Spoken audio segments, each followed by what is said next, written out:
Hey guys, it's Mitch with the Department of Bad Ideas and another video log. I've still got a wicked cold going here. You can probably still hear it a bit.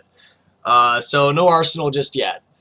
But I got another thing I want to talk to you guys about. It's kind of my it's sort of my mantra when it comes to buying new games because I'm strapped for cash. I'm a college student. I'm broke. I have no money. So what I tend to do is I look at games in a sense of how much does this cost me versus how many quality hours am I getting out of the game. I kind of want to hear what you guys think of how I go about this or how you guys view buying new games and stuff like that. Granted, there are some exceptions to this, but this is the way I see it. I was getting a conversation last night. I hopped onto an IRC channel and I started talking about this, how I go about getting games, when I buy games and when I play games. And also there's a reflection right on my glasses lenses that I can't do anything about. Huh. Oh well, not worried about it. But I was talking about it, and I brought up how much money I've spent on Warframe. Now, obviously, Warframe, I put a lot of money into it because I'm a grandmaster in the Founders Program. I've got all the cosmetics from Prime Access, so I put a lot of money into it.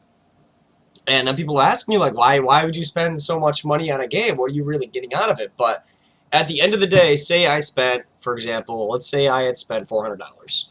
I don't know if that's accurate or not. This is just my sample number I threw out there. Sure, that's a lot of money, but I've also gotten, according to Steam, I've gotten 1,656 hours out of this game since I started playing.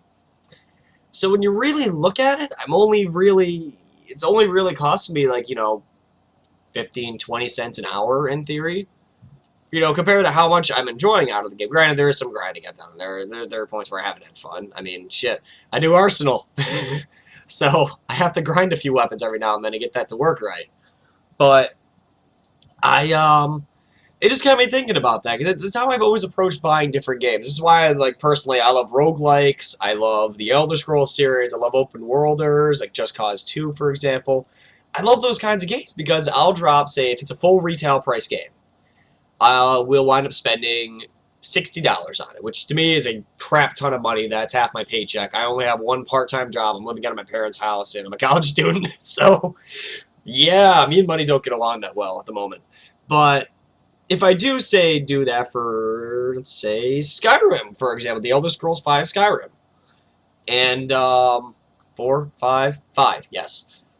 And the way I see it, I spend $60 on the game.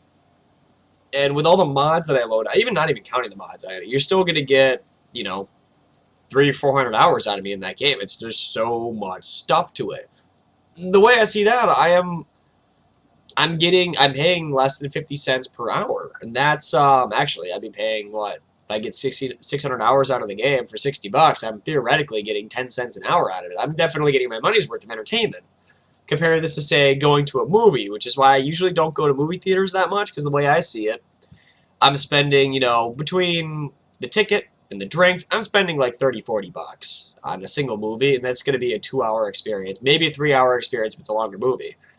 And that just, there's something about that where it's just like I can't justify spending that much money to go watch something that in a few months I can get on DVD for $10 and watch as many times as I want. Like, say, Lord of the Rings. I spent $15 to get the case with all 3 of them in it.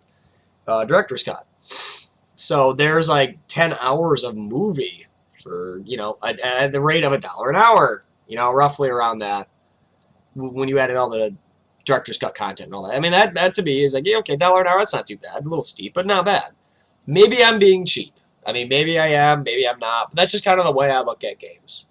So, but there are like some things I kind of consider an exception. Like I picked up Goat Simulator for $10, and that got me. I got about 3 hours out of it, 4 hours out of it, around there. But it was one of those kind of novelty experiences where it was like it was so funny it feels like it was worth it. So I guess that kind of breaks up the trend a bit. But I don't know. You guys tell me what you guys think on this. Am I crazy? Am I being a materialistic economist or economist about this, or am I fairly grounded in my thinking with being broke and not spending much money in my games? So let me know what you guys think about this. Till then, signing off. Catch you guys later.